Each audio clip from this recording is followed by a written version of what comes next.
When I wake up in the morning sometimes, I feel like I have a zombie brain. Like every movement feels tiring. I can't do anything. If you've ever seen the anime Frieren, that's kind of how I feel like. That's how slowly I rise up, especially if I'm doing it past like 8 o'clock in the morning. But then my energy does slowly start to build up over time. And throughout the day, before I know it, I'm jumping around with almost too much energy in the evening time. That slog from within 1 hour of rising to completing my first workout though, it's kind of tough sometimes. If I got robbed at that time, I'll probably just fall asleep while I'm being robbed. But even still, what's interesting about this time, the first hour to 2 hours of waking up, is that I still actually have access to a lot of strength and power, like a decent amount. I do a sprint training and I do a jump training at this time. And even though my brain feels like I have no energy sometimes, you can see that there's interesting thoughts and moments of sharpness that kind of come out of nowhere. Sure, from a biological perspective, maybe I'm not in my optimal level. At this point, I usually haven't drank any caffeine or ate any food. I don't really eat anything until 6 hours after waking up anyway. And a lot of experts would probably argue that I shouldn't be working out in this condition or even doing mental work, that I should have some food, some kind of caffeine. I will get into all that. Despite my default mode network at that time saying I am tired, I could quickly realize that it's in fact not true at all. It's just a different type of energy that's available to me at that time. I generally follow this adage that one should be awake when awake and asleep when sleeping.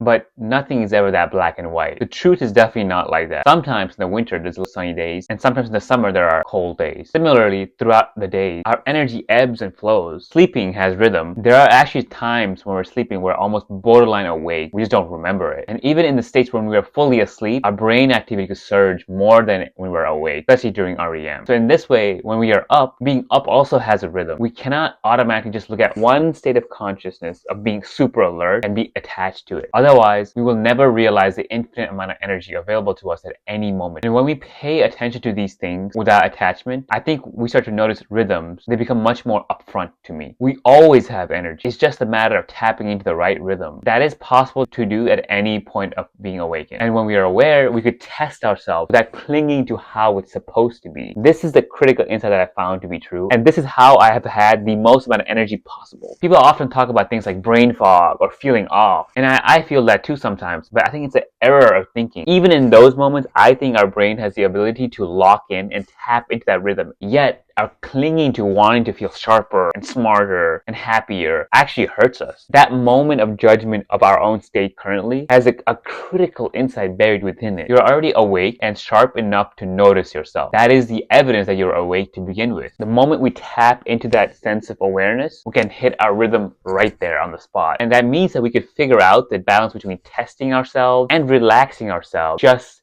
based on seeing ourselves. And it might mean that a sprint workout in the morning is slower in the beginning and faster in the end. It might mean that you only write 5 words in your journal and lull for like 40 minutes. It might mean you write like 5 pages in like 5 minutes. It really is all fine. That's what rhythm is like. There are fast songs and there are slow songs. There are upbeat songs and there are sad songs. Yet, we only know that what the pattern is meant to be once we look back at it. And even in those cases, we can't really fully judge how to categorize that feeling. We can't judge how to categorize that music. In this manner, when we say things like, I'm a morning person or I'm a night owl, we're kind of missing the plot, I think. You are just a person, but you haven't paid attention to how to test yourself in those hours and states. Once we figure that out, all those states have an importance. Judgment of what to do when becomes more like an editing process, not a set thing that you already know. So you don't know if you're a morning person. You don't know if you're a night person. There's different qualities that arise in those times.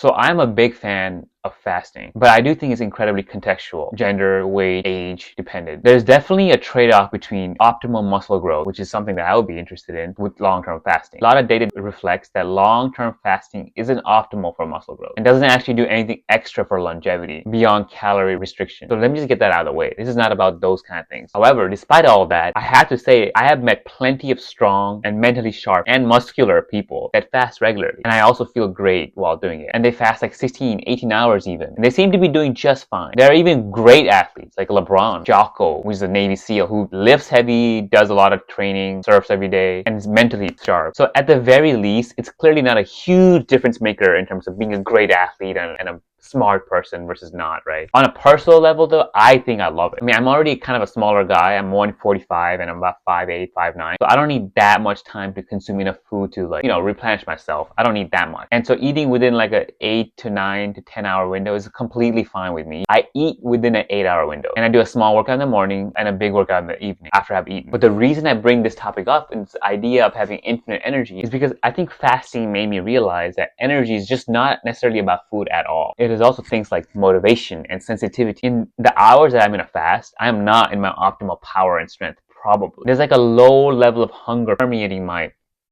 mind and my body. Supposedly, I should not have energy for stuff, yet I feel quite focused and I surprise myself with how much I could do physically in these states still. Like physically, I'm still progressing every month, so that's interesting. I'm sure there's a limit and sometimes I'll get a stomach pain. But if that happens, I'm just gonna eat. If I'm getting a great breakfast with a great company and friends and family, I'm gonna eat. It doesn't happen much though. Usually I'm completely fine with just not eating for a couple hours. In fact, I actually quite enjoy it. I even enjoy the feeling of feeling hunger because it makes me appreciate the food that I do get to eat later on so much more. I think it helps me feel compassion for the people that don't have access to it all the time. This is partly why a lot of religious traditions fast to begin with, right? It's a way of humbling yourself. But really, to me, the most important part is that what it shows me, we have this innate energy and ability to do things that isn't just about calories and food and caffeine and even sleep. Those things obviously matter and they're very important. In my opinion, motivation and awareness matter more. Maybe try fasting and see what that's like.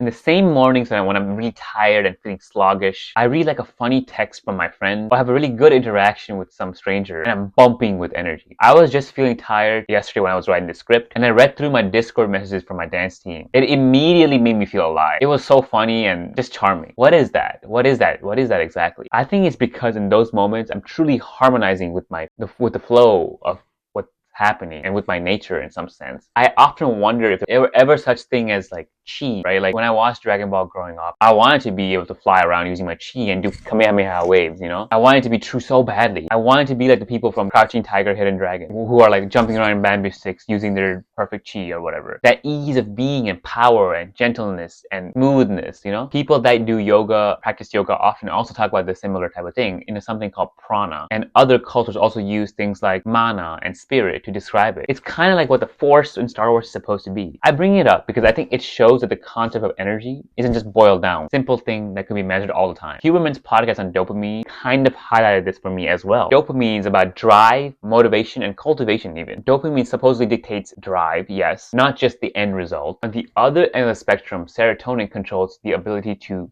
just be and sit. Those two things, in my opinion, the balance between those two things are what ancient cultures meant by things like chi and prana and mana. They obviously didn't have the tools to explain it, and it's not a perfect way, I'm sure. There's a lot of problems with it, but there is some intuitive understanding of this drive and motivation, and I could feel it as well. I think this is what highly motivated people use to accomplish so much, whether it's Jocko Willink working out all day and doing like podcasts, or it's R.F. Kuang who writes every single day, writes like 10 books in the last 10 years and is doing like a PhD, or like a 50-year-old mother who's raising 2 kids and working like multiple jobs. I think they've all tapped into this type of thing beyond just measuring the perfect optimal protein amount and carb amount and macros and getting the perfect sleep and whatever. Again, those things are important, but it's not a driving factor in my opinion. So in this manner, I truly think there's always energy. Your dopamine system might be fried, as people say. You've been watching too many reels, eating too many bad foods, partaking in a lot of cheap dopamine hits.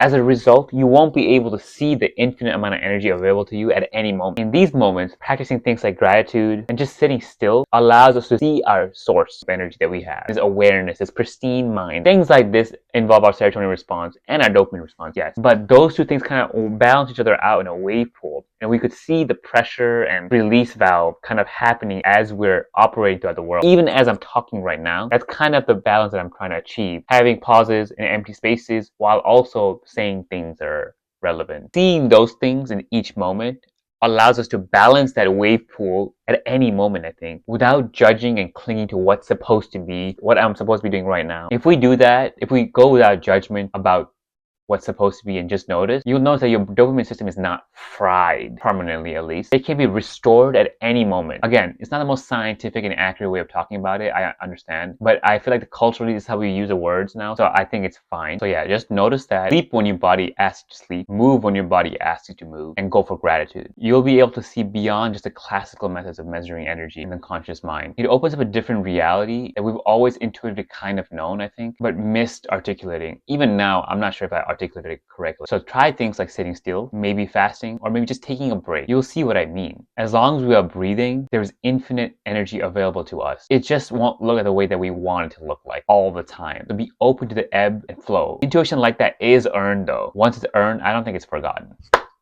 Tap in.